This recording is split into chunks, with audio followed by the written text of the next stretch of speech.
ഇത് മാസ് മോട്ടോഴ്സിൽ നിന്നാണ് നമ്മളെ ഹോണ്ടയുടെ ആക്റ്റീവ് വണ്ടി. ജനറൽ സർവീസ് ഫുൾ സർവീസായിട്ടാണ് നമ്മൾ വണ്ടി കയറ്റിയേക്കണേ. ജനറൽ സർവീസായിട്ടാണ് കയറ്റിയാണ്.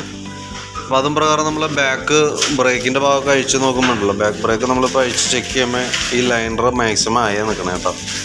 ഉപയോഗിച്ച് പരമാവധിയിലേക്ക് എത്തിയിട്ടുണ്ട്. അപ്പോൾ ലൈനർ നമുക്കൊന്ന് മാറ്റിയിടാം. അതേപോലെ ഗിയർ ബോക്സിനകത്ത് ഓയിൽ ചേഞ്ച് ചെയ്യണം നമുക്ക്, കാരണം ഓയിൽ ചേഞ്ചിൻ്റെ ടൈമിലേക്ക് എത്തിയിട്ടുണ്ട്. പിന്നെ അതിൻ്റെ എയർ ഫിൽറ്ററിൻ്റെ ഭാഗമൊക്കെ നമ്മൾ ചെക്ക് ചെയ്യുന്ന സമയത്തുണ്ടല്ലോ, അതിൻ്റെ പൊടി കയറിയിട്ട് ഫുള്ള് ബ്ലോക്കാണ്. ശരിക്കും പറഞ്ഞു കഴിഞ്ഞാൽ ഈ എയർ ഫിൽറ്റർ നമുക്കൊരു 10,000 കിലോമീറ്റർ തുടങ്ങി 12,500 കിലോമീറ്റർ വരെ പരമാവധി ഓടിക്കാൻ പറ്റും. പറ്റുന്നുണ്ടെങ്കിൽ 10,000 കിലോമീറ്റർ മാറ്റി കളയാമെന്നുള്ളതാണ്. കാരണം ഞാൻ ഇത് ഫുള്ള് ബ്ലോക്കായിരുന്നു. അതനുസരിച്ചിട്ട് വണ്ടിക്ക് മൈലേജ് ഷോട്ട് വന്നിട്ടുണ്ടാവും, വലിയ വ്യത്യാസം വന്നിട്ടുണ്ടാവും, ഒരുപാട് പ്രോബ്ലംസ് അതും പ്രകാരം വരുന്നു. അപ്പോൾ നമുക്ക് ഈ എയർ ഫിൽറ്ററൊക്കെ ഇത്രയും ബ്ലോക്കും വരുന്ന സ്ഥിതിക്ക് സ്വാഭാവികമായിട്ട് എയർ ഫിൽറ്ററും പ്ലഗും കൂടിയാണ് നമുക്ക് സാധാരണ രീതിയിൽ ചേഞ്ച് ചെയ്യേണ്ടി വന്നത്. അപ്പോൾ 2 വർക്ക് നമുക്ക് ചെയ്യണം. അതേപോലെ തന്നെ എയർ ഫിൽറ്റർ ഇത്രയും ബ്ലോക്കുള്ള സ്ഥിതിക്ക് കാർബറേറ്റർ കൂടി ഒന്ന് അഴിച്ച് ക്ലീൻ ചെയ്യേണ്ടതായിട്ട് അത്യാവശ്യമുണ്ട്. അപ്പോൾ നമുക്കത് നമ്മൾ കാർബറേറ്റർ ഒന്ന് ക്ലീൻ ചെയ്ത് റീസെറ്റ് ചെയ്യുന്നുണ്ട്. ക്ലീനറൊക്കെ ഉപയോഗിച്ച് നല്ല രീതിയിൽ ക്ലീൻ ചെയ്തിട്ട് റീസെറ്റ് ചെയ്യുക. എയർ ഫിൽറ്ററും പ്ലഗും മാറ്റി ട്യൂൺ ചെയ്യുമ്പോൾ അത്യാവശ്യം മൈലേജിൻ്റെ ഭാഗമൊക്കെ വണ്ടി ഓടിക്കാൻ സ്മൂത്താവും. പിന്നെ ക്ലച്ചിൻ്റെ ഭാഗത്തേക്കുണ്ടല്ലോ, ഇത് ശരിക്കും പറഞ്ഞാൽ നമുക്ക് CVT ക്ലച്ചാണ് തന്നെ, ഡ്രൈ ടൈപ്പാണ്, ഓട്ടോമാറ്റിക് ക്ലച്ചുള്ള തന്നെ. അപ്പോൾ അതിനകത്ത് നമ്മളത് അഴിച്ച് ചെക്ക് ചെയ്യണ സമയത്ത് നമുക്ക് ഇവിടെ വേറെ പറയത്ത ഈ ഭാഗത്തൊന്നും കുഴപ്പമില്ല. ഇവിടേക്ക് വരുമ്പോഴത്തേക്ക് നമുക്ക് ക്ലച്ച് ഷാഫ്റ്റിൻ്റെ ഓയിൽ സീൽ ലീക്കായിട്ട് ഓയിൽ ഇങ്ങനെ ഒഴിയണേ കാണുന്നത് കേട്ടോ, ഓയിൽ ലീക്കണേ കാണുന്നത്. അപ്പോൾ അത് നമുക്ക് ആ ഓയിൽ സീൽ മാറ്റിയിട്ട് ഫുള്ളായിട്ട് ക്ലീൻ ചെയ്തിട്ട് നമുക്കൊന്ന് റീസെറ്റ് ചെയ്യേണ്ടതായിട്ടുണ്ട്. ബെൽറ്റിൻ്റെ കണ്ടീഷൻ നോക്കുമ്പോഴും കമ്പനി ബെൽറ്റ് തന്നെ കിടക്കണേ, നിലവിൽ വേറെ കംപ്ലൈൻ്റ് ഒന്നുമില്ല.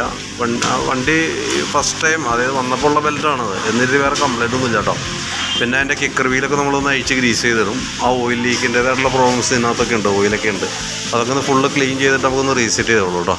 പിന്നെ CVT ക്ലച്ചിൻ്റെ മെയിനായിട്ട് വരുന്ന വെയിറ്റ് സെറ്റ് യൂണിറ്റ് കാര്യങ്ങളൊക്കെയാണ്. അപ്പോൾ അതൊക്കെ ഒന്ന് അഴിച്ച് നമ്മൾ ഗ്രീസ് ചെയ്യും. ഗ്രീസ് ചെയ്യേണ്ട ആവശ്യം എന്ന് വെച്ചാൽ അത് ആ ചുമന്ന കളറിൽ കാണും തുരുമ്പാണ്. അത് നമ്മൾ ഫുള്ളായിട്ട് അഴിച്ചിട്ട് ഗ്രീസിങ് നടത്തി അതിൻ്റെ പിന്നോ റോളർ കാര്യങ്ങളൊക്കെ മാറ്റിയിട്ട് നമുക്ക് റീസെറ്റ് ചെയ്യും.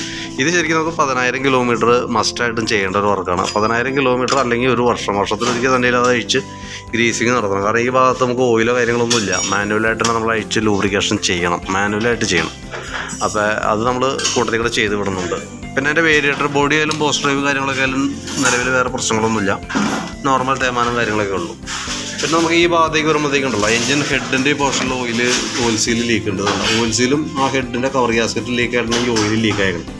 അപ്പോൾ അതൊന്നും നമുക്ക് അഴിച്ചിട്ട് അതിൻ്റെ ഗ്യാസ്കറ്റ് ഒന്ന് മാറ്റിയിടാം. അതേപോലെ തന്നെ മൗണ്ട് റോബർ കാര്യങ്ങളൊക്കെ മാറ്റിയിട്ട് റീസെറ്റ് ചെയ്ത് കഴിഞ്ഞാൽ ആ ഓയിൽ ലീക്കിൻ്റെ കേസ് റെഡി ആയിക്കോളും. പിന്നെ അതേപോലെ തന്നെ വാട്ടർ സർവീസ് ചെയ്യുമ്പോൾ നമുക്ക് ഇതിൻ്റെ ഉള്ളൊക്കെ ഒന്ന് അഴിച്ച് കഴുകുകയാണെങ്കിലല്ലോ, ഈ ശരിക്കും ഓപ്പണായിട്ട് ഈ കിറ്റേപ്പാടി മൊത്തം അഴിച്ചതിന് ശേഷം വേണം വാട്ടർ സർവീസ് ചെയ്യുക. കാരണം അതിനും മാത്രം ചെളിൻ്റെ ഉള്ളിലുണ്ട്. അപ്പോൾ ഫുള്ള് ആ കൂട്ടത്തിൽ ചെയ്യുകയാണെന്നുണ്ടെങ്കിൽ അത്യാവശ്യം തുരുമ്പുള്ള കാര്യങ്ങളൊക്കെ ഇവിടേക്ക് ആയാലും ഫോട്ടോസിലൂടെയൊക്കെ അത്യാവശ്യം നല്ല തുരുമ്പുണ്ട്. അതൊക്കെ ഒന്ന് ചിരണ്ടി പെയിൻറ്റ് അടിച്ചൊന്ന് ക്ലിയർ ചെയ്ത് കൂട്ടത്തിൽ കൂടെ സെറ്റ് ചെയ്ത് പോകണമാണ് നല്ലത് കേട്ടോ. അത്യാവശ്യം നല്ല രീതിയിൽ തന്നെ ചെളിയുണ്ട് അതിനകത്ത്. പിന്നെ കാർബറേറ്ററിൻ്റെ കേസ് പറഞ്ഞതല്ലോ, കാർബറേറ്റർ നമ്മൾ ഫുള്ളായിട്ടൊന്ന് അഴിച്ച് ക്ലീനർ ഉപയോഗിച്ച് ക്ലീൻ ചെയ്യുന്നുണ്ട്. അത് അത്യാവശ്യം അഴുക്കുണ്ട് അതിനുള്ളിൽ. ഇതിൻ്റെ അടിയിലൊക്കെ ആയാലും കാണുന്നത് ആ തുരുമ്പ് പോലെ വന്ന വൈറ്റാണ്. അതൊക്കെ നമുക്ക് ശരിക്കും ഒന്ന് ക്ലീൻ ആക്കിയിട്ടൊന്ന് റീസെറ്റ് ചെയ്യാം. പിന്നെ ഫ്രണ്ട് ബ്രേക്കിൻ്റെ ഭാഗത്തേക്ക് വരുമ്പോഴത്തേക്കും ബ്രേക്ക് ലൈനർ അത്യാവശ്യം ഉപയോഗിക്കാനുണ്ട് നമുക്ക്, വേറെ കുഴപ്പമൊന്നുമില്ല.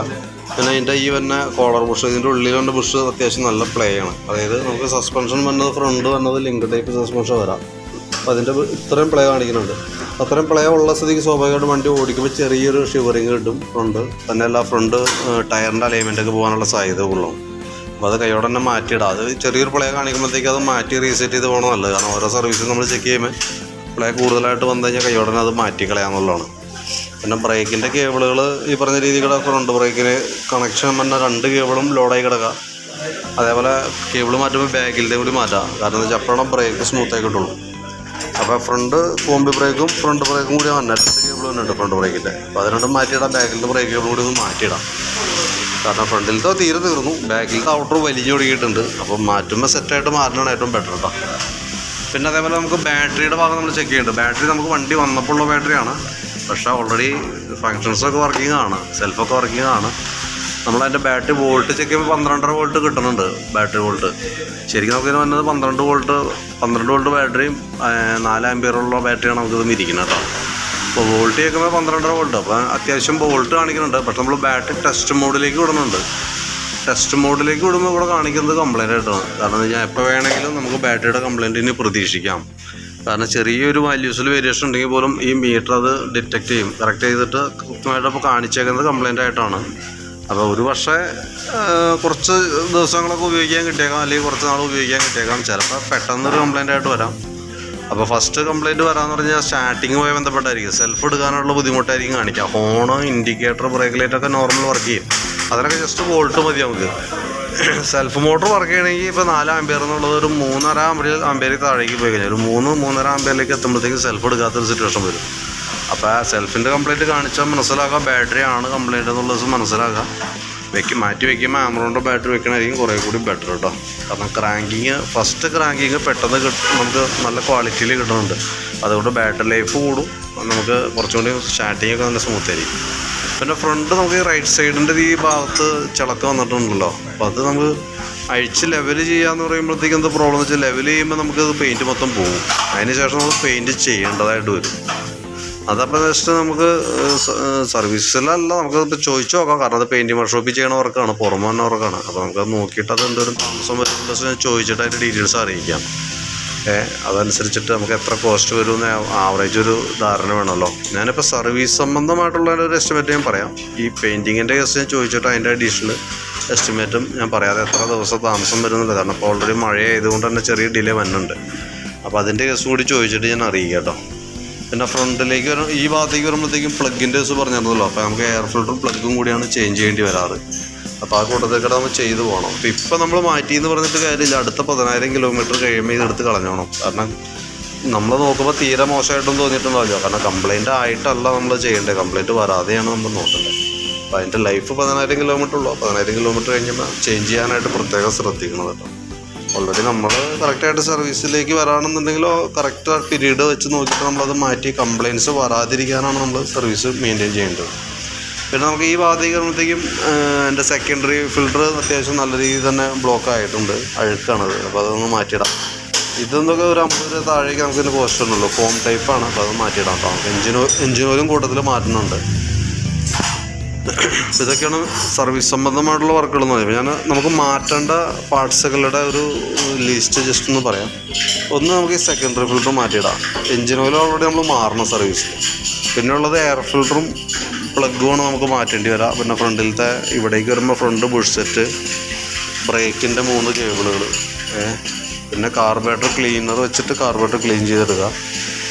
ക്ലച്ചിനകത്ത് വരുമ്പോഴത്തേക്ക് ആ ഓയിൽ സീൽ മാറ്റിയിട്ട് ഓയിൽ സീൽ മാറ്റി ക്ലച്ച് ക്ലീൻ ചെയ്ത് ഗ്രീസ് ചെയ്ത് റീസെറ്റ് ചെയ്യാം. ഗിയർ ബോക്സിൻ്റെ ഓയിൽ മാറ്റാം, ബാക്കിലെ ബ്രേക്സ് മാറ്റാം. മെയിനായിട്ട് ഇത്രയായിട്ടാണ് നമുക്ക് ചെയ്യേണ്ടതായിട്ടുള്ള വർക്ക്. അപ്പോൾ ഞാൻ അതിൻ്റെ ഒരു എസ്റ്റിമേറ്റ് ആക്കി നോക്കിയിട്ട് അതിൻ്റെ ഡീറ്റെയിൽസ് നമുക്ക് എത്ര എക്സ്പെൻസ് വരുമെന്നൊരു എസ്റ്റിമേറ്റ് ആക്കിയിട്ട് ഞാൻ വാട്സാപ്പിലേക്ക് അത് ഇടാം.